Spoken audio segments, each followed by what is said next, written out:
Oke, Kita balik lagi. Balik lagi di Ruang Ngobrol Hmm. bersama Daris. Jojo.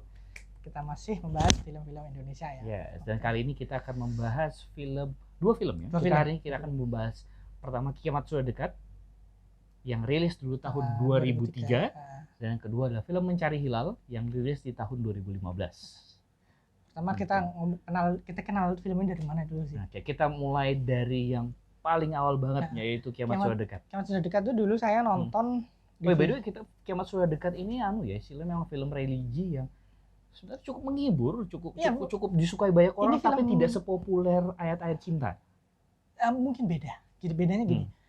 Kiamat Sudah Dekat itu dia populer banget loh ketika zamannya. Sampai zamannya populer sampai dibikin sinetron loh. Iya, karena iklim dunia film dulu kan emang beda sama ketika ayat cinta rilis. Belum jauh lah. Ya, masih dia udah industrinya udah kebentuk. Iya. Jadi dia bisa menginspirasi banyak film lain. Sedangkan Kiamat Sudah Dekat ini kan nganaknya di sinetron. Iya. Itu pada zamannya dia udah pencapaian banget. Dan saya kenalnya dari dulu nonton TV. Iya, karena kita dulu besar dengan Deddy Mizwar. Deddy Mizwar, film-filmnya Deddy Mizwar bagus banget. Di lorong waktu, benar-benar. Nah, film ini kemudian ketika kita mencoba, kemarin bahas film religi ya. Iya. Kita kemarin bahas film religi, terus kemudian kita mencari apakah ada film religi yang cocok dengan kita. Cocok dengan kita ya. Kalian berdua ya. Kalian berdua. Kalau buat kalian pribadi, ya ini yang cocok buat kami adalah dua judulnya yaitu Mencari Hilal dan Kiamat Sudah Dekat. Tapi pertama kita bahas Kiamat Sudah Dekat dulu aja ya. Kiamat Sudah Dekat itu dia adalah film yang komedi dengan balutan religi, komedi dengan nafas religi. Kalau buat saya, dia tuh punya pesan spiritual yang bagus, tapi memang kendaraannya adalah kendaraan komedi. Iya. Dan film ini tidak preachy. Film ini tidak kemudian menyuruh orang harus kayak gini, nggak boleh begini, begitu. Film ini sangat tulus dan pesannya sederhana tapi kena banget. Iya. Sebenarnya di atas kertas film ini sangat apa ya istilahnya? Cheesy ya. Cheesy banget karena tokoh utamanya yang diperankan Andre Taulany saat itu kan dia adalah seorang rocker kan, seorang vokalis, seorang penyanyi. Bukan, dia drummer. Drummer, lupa. Itu Stinky. sorry. Agak mix up. Oke. Jadi dia drummer yang jatuh cinta karena tidak sengaja melihat Sarah. Seorang perempuan yang kalau istilahnya sekarang tuh ya ukti lah, dia jatuh cinta. Nah, tapi ya karena mereka ini memang dua orang dari dunia yang berbeda, Andre dengan inisiatifnya dengan gaya hidup seperti itu mencoba mendeketin si mbaknya ini, tapi kan tidak bisa karena dunia udah berbeda. Andre itu orang yang kita sebut sekarang itu Islam KTP. Iya. Dia cuman Islam sebentar, Pak. Lihat KTP, ya saya Islam. Iya. Ini Islam KTP kita nggak ngejudge yo. Di film ini betul-betul ada adegannya. Dan ini adalah kenyataan. At least pada zaman itu ya. Pada zaman itu benar-benar orang yang nggak tahu kalau dirinya Islam itu ada banyak. Orang nggak tahu dan ini Deddy Mizwar mencoba menunjukkan ini loh yang berbeda adalah kita ditunjukkan aja kenyataan bahwa ini loh kayak gini. Ya, memang ada ya nggak apa-apa. Kemudian beralih ke Pak Haji dan circle-nya Pak Haji adalah orang-orang yang taat beragama, adalah orang-orang yang mereka ya bentuknya kayak gini. Mereka kadang ya tanda kutip, kadang menilai orang dari luarnya aja. Iya. Bentukmu kayak ngono arep ngelamar anakku. Iya, bentukmu rocker, robe, nanti kaos nggak ada lengannya. Kamu nggak melihat aku itu siapa gitu loh. Kok wani gitu loh. Sementara Andre dia bukan bermaksud lancang, dia cuma ya polos aja, dia nggak ngerti dia jatuh cinta kayak itu. Nah, karena jatuh cinta ini kemudian mendapat tantangan bahwa kalau kamu pengen sama anak saya, kamu harus belajar apa? Belajar ikhlas. Iya. Nah, dan dari situ itu ada tantangan terakhirnya. Pertama disuruh sholat dulu kan. Nah, tantangan terakhirnya adalah belajar ikhlas. Nah, yang menarik adalah film ini tidak mencoba menggurui. Bahkan judul Kiamat Sudah Dekat itu adalah pertama kalinya adalah upaya si Fandi Andre itu untuk menyembunyikan dia kan malu ya, dia belajar agama gara-gara cewek. Iya. Malu banget. Makanya dia pas ketika keluarganya, kok kamu ngapain sholat? Kiamat Sudah Dekat. Dia mungkin karena emang keluarganya nggak sholat, keluarganya nggak mungkin dia nganggap Andre itu masuk aliran sesat atau gimana. Iya. Ternyata Andre malah dia menunjukkan kalau ini loh Kiamat Sudah Dekat dengan nada bercanda, dengan nada komedinya. Akhirnya keluarganya juga merasa takut. Nah, kemudian di sinilah ini loh komedinya di sini. Iya. Dan film ini apa ya? Film ini karena seperti saya bilang, film ini tidak mencoba menceramai orang. Film ini menurut saya film yang sangat tulus. Nah, buat saya pribadi ini film religi yang paling tulus sampai sekarang ya. Karena pesannya sederhana, disampaikan dengan gaya yang gayanya Deddy Mizwar yang komedinya apa adanya, dan film ini tidak menceramahi siapapun. Dan dari film ini orang-orang bisa belajar ternyata ya orang itu kalau dari sudut pandang Pak Haji ya, Pak Haji ini ya mungkin bisa salah juga dalam satu hal, bahwa orang yang penampilannya rocker dalam tanda kutip bebas banget dia hidup ini bisa berubah menjadi lebih baik. Dan ternyata orang yang rocker itu juga ketika dia mendapatkan dorongan yang tepat yang menjadi pintu hidayatnya dia juga bisa jadi baik juga, kayak gitu. Dan kedua tokoh yang dunia berseberangan ini akhirnya belajar satu sama lain bahwa manusia itu untuk berkembang berubah ya nggak kayak gitu. Ini loh yang menarik adalah semua karakternya berkembang. Kecuali Sarah ya. Iya, Sarah itu dia mohon maaf, dia kalau buat kami jadi trofi doang sih. Tapi itu adalah memang dia jadi goal lah, jadi plot device ya. Itu kelemahan film-film zaman dulu ya, bagaimana memperlakukan perempuan ya. Belum ada woman empowerment dan sebagainya. Tapi secara kerangka filmnya adalah dia berhasil menunjukkan kalau siapapun kamu itu selalu punya kesempatan jadi lebih baik. Apapun alasan yang membawamu, apakah itu karena awalnya demi cinta, ataukah keluarganya Fandi yang awalnya takut karena kiamat. Ketika kamu sudah mempelajari agama dengan benar, kamu nggak akan salah jalan. Dan Pak Haji dari sudut pandang orang religius sekalipun, Pak Haji juga belajar banyak bahwa orang itu everyone tuh capable of change, asal nemu jalannya aja. Ya menurut saya adegan paling memorable di film ini yang ngeboyong plat Masjid Al-Ikhlas. Oh ya. Kamu tuh ikhlas. Ya pas disuruh mencari ilmu ikhlas dia datang ke perpustakaan kayak gini. Dia mencari apa itu ikhlas dibaca. Quite literal. Nah, kemudian dia baru setelah dia aku nggak bisa, ya wes lah. Dia berteriak kepada Tuhan. Intinya di akhir film dia ikhlas lah bahwa, dan di titik itulah dia ikhlas bahwa kalau si perempuan ini harus dipinang orang lain yang kualitasnya memang berbanding terbalik dari si Andre ini, ya dia harus secara agama lebih secara baik. ilmu dan ilmu agama di segala macam jauh lebih baik. LC dari Mesir gitu loh. Iya, lulusan Mesir, lulusan Kairo loh. Nah, kemudian Pak Haji ini dia disinilah itu ikhlas. Disinilah maksudnya gini, disinilah Pak Haji itu awalnya dia sama sekali nggak berniat memberikan Sarah ke dia, tapi ketika dia ngerasa dia salah. Dan Deddy Mizwar portrayal itu dengan sangat baik, cuma dari satu skin. Iya, scene. Satu scene. Gila. Oh iya, ternyata selama ini aku yang nggak adil. Kenapa dia bilang kayak gitu? Enggak, dia nggak bilang gitu. Tapi dari yang saya tangkap adalah, aku melihatmu sebagai seorang yang harus kubuang. Iya, bukan seorang yang harus diberi kesempatan. Tapi kamu memperlihatkan padaku bahwa ternyata aku ini yang terlalu sombong. Iya. Itu yang saya tangkap dari scene ketika lu bakal calon mantu. Iya. Gue, itu powerful banget. Iya. Dan dari film ini kita belajar bahwa, dan itu seperti yang saya bilang ulang-ulang tadi, bahwa orang yang merasa bahwa dirinya udah cukup ilmu agamanya pun bisa salah. Iya. Dan orang yang belum punya apa-apa, belum punya ilmu agama apapun juga ternyata ya bisa berubah dengan usaha yang tulus. Dan itu kuncinya itu tidak menggurui. Saya mendapat kesimpulan seperti itu tanpa harus Deddy Mizwar ngomong kayak gitu loh. Iya. Beda banget ya dengan film-film religi kebanyakan. Yang harus mungkin berapa 10 tahun terakhir? Lebih ya, mungkin berapa belas tahun terakhir lah ya. 7 terakhir kan 2000 nanti Mencari Hilal kan belum lama. Enggak, maksudnya tren film sejauh ini. Oh iya. Itu. Oke, itu sekelas Kiamat Sore. Sekarang kita langsung beralih ke Mencari Hilal. Nah, Mencari Hilal itu adalah film road trip. Film rilisnya Ismail Basbet tahun 2015. Ya dulu saya telat nonton. Saya jelas gak bisa nonton. Orang tayang kok nggak salah pas lebaran ya. Orang pas lebaran. Tapi tayang ulang di JAV dulu. Iya, saya pulang kampung, saya nggak sempat nonton. Mau nonton di JAV kehabisan tiket. Iya, tapi tayang ulang di JAV. Tapi ketika itu saya lagi sibuk banget, lagi nggak bisa nonton. Kemudian akhirnya kalian kalau mau nonton di video. Bayar tapi. Di video.com punya SCTV itu ada Mencari Hilal. Jadi kita bahas film ini menceritakan seperti judulnya, film ini adalah misinya adalah mencari hilal, both metaphorically, secara metaforis maupun secara harfiah, literally. Gitu. Karena spoiler aja ya, karena sesuai judulnya Mencari Hilal, ya ini sekilas kita tahu kan mencari hilal itu berarti mencari ya hilal yang melihat ada di langit, dan ternyata di akhir dia tidak cuma menemukan hilal tapi dia menemukan kembali hilal dalam arti adalah relasi yang hilang dengan anaknya.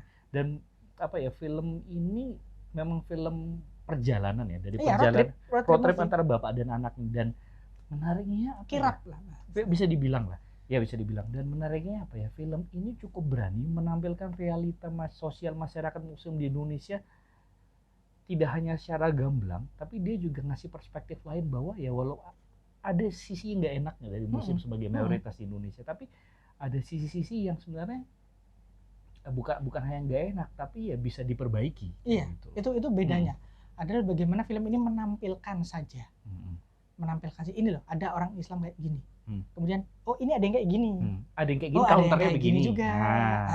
Jadi kita cuma ditunjukkan aja seperti film road trip pada umumnya. Film road trip itu kan kita ada film refleksi diri lah. Kita diharapkan ketika kita melihat filmnya kita bisa mengembalikan ke diri kita sendiri. Dan film ini juga selain tujuan mencari hilal, film ini kan memang berkisah antara fokusnya bapak dan anak tadi ya. Si bapak ini adalah seorang ustadz di kampungnya. Jadi ini yang, sebentar saya mau yang tidak bisa dibilang, nggak bisa dibilang konservatif ya, tidak bisa. Film ini bapak ini bisa dibilang kolot dan kaku. Mengapa? Karena bapak ini dia menerapkan ajaran agamanya buat kemaslahatan dirinya saja. Iya, menurutnya apa yang menurut dia benar, dia tidak memaksakan itu ke orang lain, tidak ya. Tapi dia tuh fokusnya tuh selalu dirinya aja. Misalnya kalau dagang di pasar, bisa harga naik, bukannya melakukan penyesuaian harga, dia malah harganya dimurahin dengan niat ibadah, akhirnya berdampak ke paguyuban pedagang sekitar. Terus kemudian ketika dia diceritain juga bahwa bapaknya itu lebih memilih fokus beribadah ketimbang ngurusin istrinya yang sakit. Jadi bapaknya itu cukup kolot dan self-centris. Bapaknya itu memang ustadz. Ustadz dalam tanda kutip di sini ada kiai kampung. Kiai kampung. Jadi kalau ustadznya bukan ustadz yang ceramah-ceramah di YouTube. Ini kita sedang tidak berbicara di zaman sekarang, tapi kalau teman-teman tumbuh di era di mana kampungnya siap kampung tuh punya ustadz masing-masing. Bapak ini contohnya seperti itu. Dan sebagaimana ustadz yang jadi yang jadi rujukan orang-orang, beliau mulai ditinggalkan. Iya, karena beliau selain dia mungkin semakin tua dan semakin senile, semakin pikun, dari segi ilmu beliau juga tidak berkembang. Tidak berkembang. Berarti gini, apa yang beliau sampaikan itu tidak salah. Iya. Tapi dalam segi ibadah. Tapi pengejauhan tahannya di konteks masyarakat zaman sekarang tuh udah nggak masuk lah. Dan seakan-akan Islam itu tidak memiliki ruang untuk berkembang. Bukan berkembang, apa istilahnya ya? Ruang untuk fleksibel. Pokoknya kayak untuk masuk ke lini-lini kehidupan ya. Adegan ketika bapaknya di bis, dia menceramahi sopir bis, kamu kok nggak berhenti, itu ada masjid. Kan sholat dulu, gini-gini. Kamu nggak puasa, Bu? Saya kerjanya begini, Pak. Iya, padahal sopir bis ini kan juga ya dia membawa kepentingan banyak orang literally di belakangnya kayak gitu. Kemudian ketika dia masih, kamu udah bayar fidyah belum? Ceramah seperti itu adalah hal yang buat bapaknya itu adalah sebuah kebenaran yang harus disampaikan. Iya, kayak gitu. Nek kowe gak gelem aku urusanmu, tapi aku harus, kewajibanku sebagai seorang muslim adalah menyampaikan kebenaran. Itu nggak salah, tapi jangan lupa bahwa dakwah itu adalah salah satu hal yang paling penting dalam dakwah itu bil hikmah. Dengan hikmah, mengerti tempat kapan kamu harus ngomong, kapan kamu harus diam dulu. Berdakwah itu ada strateginya. Nah, bapak ini adalah terjebak di kotaknya sendiri. Kemudian ketika masalah utama film ini adalah masalah klasik film Indonesia, masalah klasik dunia Islam Indonesia adalah beda ru'yat sama hilal, ru'yat sama hisab. Iya, dan penyampaian di masyarakat juga kan. Dan apa ya? Sebentar, ru'yat sama hisab kita jelaskan dulu. Dijelaskan dulu. Ru'yat itu adalah metode melihat hilal secara langsung. Sedangkan hisab itu adalah metode untuk menghitung penanggalan itu ya. Dua-duanya punya punya dalil yang ada di Al-Qur'an dan Al-Hadis. Makanya dua-duanya dipakai. Kalau yang ru'yat itu NU, yang cuma sepertinya seiring perkembangan zaman ini si Bapak Ustadz ini dia masih stuck di masa lalu dan tidak mengikuti perkembangan teknologi ya. Dan lebih ke bagaimana dia merasa ada yang salah dengan kenapa kok dia kan terpantik ketika dia sidang isbah itu habis puluhan juta, miliaran bahkan di berita. Makanya aku harus mencari kebenaranku sendiri. Makanya dia dengan setua itu dia nekat untuk mencari hilal. kirap yang dulu dia lakukan di masa muda untuk melihat hilal di suatu tempat. Perjalanannya ini yang ditemani dengan anaknya, yang anaknya yang udah di disown, istilahnya dibuang karena anaknya tidak taat beragama. Dan memang anaknya itu memang istilahnya dari si karakterisasi memang berbanding kontra bapaknya. Jadi bapaknya itu sangat religius dan tidak, istilahnya bukan tidak terbuka, tapi berada di circle-nya sehingga tidak memahami kondisi masyarakat sekitar. Anaknya memang digambarkan sebagai seorang aktivis lembaga swadaya masyarakat di luar negeri yang bekerja di Nicaragua, jauh banget di Amerika Selatan sana. Anaknya ini memang dari segi religi memang minus banget. Secara gitu. Praktikal agama, iya, dia non practitioner. Iya, tapi memang kepekaan dia terhadap masyarakatnya tinggi. Dua karakter ini disatukan dalam sebuah road trip yang kemudian tentu bertentangan. Tentu bertentangan kayak gitu, terutama di adegan yang di bis tadi itu awalnya. Nah, kemudian di semakin perjalanan semakin baik dan akhirnya mereka tuh saling melengkapi. Iya. Ini yang menarik adalah bagaimana film ini menunjukkan seorang muslim yang baik itu seperti apa sih. Yang saya dapat adalah kalau kamu bisa jadi hilal dan bapaknya ini, anaknya namanya hilal gitu. Literally hilal. Kalau kamu bisa jadi seorang muslim yang mempraktekkan ibadah dan juga seorang muslim yang peka terhadap lingkungan, ini menjadi satu. Inilah yang namanya Islam rahmatan lil alamin. Iya, dan ini juga ditunjukkan dengan balance banget di adegan jemaah Kristen atau Katolik yang ibadah di luar gerejanya yang sedang dibangun dan mereka dibubarkan. Dan itu memang realita ada memang kelompok-kelompok orang yang nggak suka dengan umat lain yang melakukan jemaat agama lain yang melakukan peribadatan. Itu memang ada realitanya. Dan ternyata akarnya itu bukan karena benci agamanya. Realita di masyarakatnya adalah karena parkir. Dan ini menurut saya juga ini masalah yang serius banget ya. Dan itu nyata di sini. Itu nyata karena terkadang konflik-konflik agama ini akhirnya sepele tapi tidak berani dikonfrontasi. Jadi sehingga dia mengambil solusi-solusi ekstrem yang menyakiti umat lain kayak gitu. Dan menariknya adalah umat minoritas yang ditindas di adegan itu juga nggak kemudian bilang Islam tuh kayak gini ya, enggak juga. Jadi mereka tuh sama-sama nyari solusi kayak gitu. Iya, kemudian Hilal ini si anak ini dia bapaknya diam saja, dia merasa terenyuh. Kok saudaraku sesama muslim begini ke orang lain. Nah, tapi bapaknya tidak bisa berbuat apapun. Yang bisa bertindak adalah anaknya. Dengan berbagai macam pengalaman. Ironi. Dan tentu saja pengalamannya dia sebagai seorang aktivis kayak gitu. Itu keren banget. Dan dari adegan ini kita belajar bahwa realita masyarakat muslim sebagai mayoritas juga tidak enak. Tapi kemudian kalau misalnya cukup balance, maksudnya cukup bermanfaat bagi sekitar dan juga berpahala untuk Allah, itu juga ternyata bisa mendatangkan kebaikan yang itu rahmatan lil alamin, kebaikan yang luas untuk semuanya. Filmnya tuh tidak menyampaikan hal ini ya. Cuman kami Mas Juju dan saya berkesimpulan seperti itu. Iya, karena film ini memang menampilkan banyak banget istilah realita. Itulah film road trip. Film road trip itu adalah kita disuruh melihat, kemudian kita merefleksi. Dan ini nuansanya religi. Dan dari segi beda. Dan sangat dekat ya. Iya, dan dari segi apa tadi, ru'yat dan hisab. Ru'yat dan hisab bener. Hisab itu tadi di akhir film juga kan masalah klasik Muhammadiyah sama NU ya. Di akhir film itu juga ditampilkan bahwa ternyata ada masyarakat lokal yang istilahnya sudah menentukan hisabnya itu berdasarkan metode penghitungan penanggalan. Iya. Kayak gitu. Sementara kalau si bapak ini masih ngotot harus melihat hilal. Aduh. Nah, cuma menariknya ya dari perdebatan ini, kedua orang ini nggak kemudian saling berantem. Bapaknya cukup bilang, kok kalian metodenya kayak gini.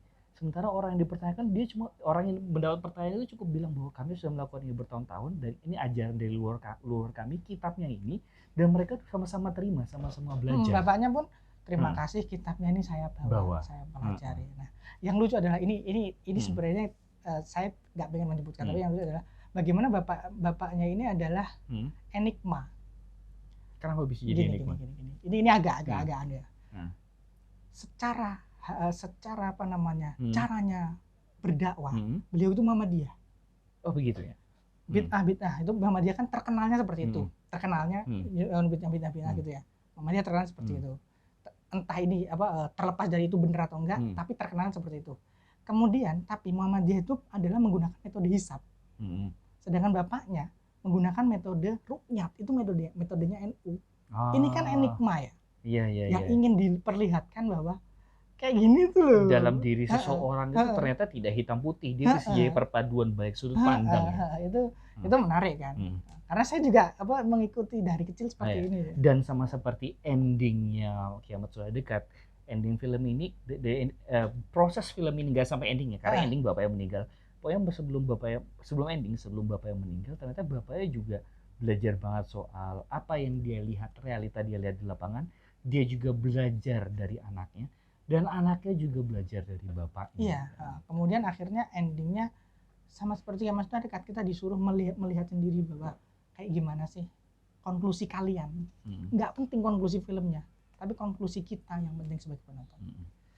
Gitu. Nah, menurut saya memang kalau ngomongin lagi-lagi kalau kita ngomongin film-film religi, memang buat kayak pribadi memang film religi itu memang sebaiknya membumi, karena kan istilahnya pesan agama itu kan disampaikan ke manusia ya untuk kita yang tinggal di bumi, tinggal di masyarakat. Lebih baik lebih baik yang tidak menggurui, dan kita berharap sih ada film-film lagi yang film-film yang bagus, entah temanya apa, tapi punya nuansa religi yang kental, yang kita bisa serap tanpa kita harus merasa dibilangin kamu buruk, kamu merasa diceramahi, dan mampu men-tackle istilahnya isu-isu sosial yang ada di Indonesia. Ini banyak permasalahan di Indonesia. Semoga dari karena kita juga rindu ya film kayak gini. Iya, bukan berarti kita bilang film isinya film-film Islam yang romans itu jelek kayak atau salah, enggak, cuma ya bukan film religi yang mungkin kami cocok. Iya, dan sebagai film drama oke lah. Ya buat saya pribadi kan masalah kan tidak cuma itu.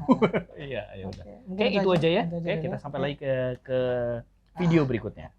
Thank you teman-teman, jangan lupa like, share, dan subscribe. Oke. Dan kita bisa ngobrol bebas, diskusi kalau kalian pengen kita bahas film Indonesia apa, komentar aja, nanti kita coba bahas. Kalau kita udah nonton, kalau belum kita coba tonton. Oke, sip. Thank you, bye.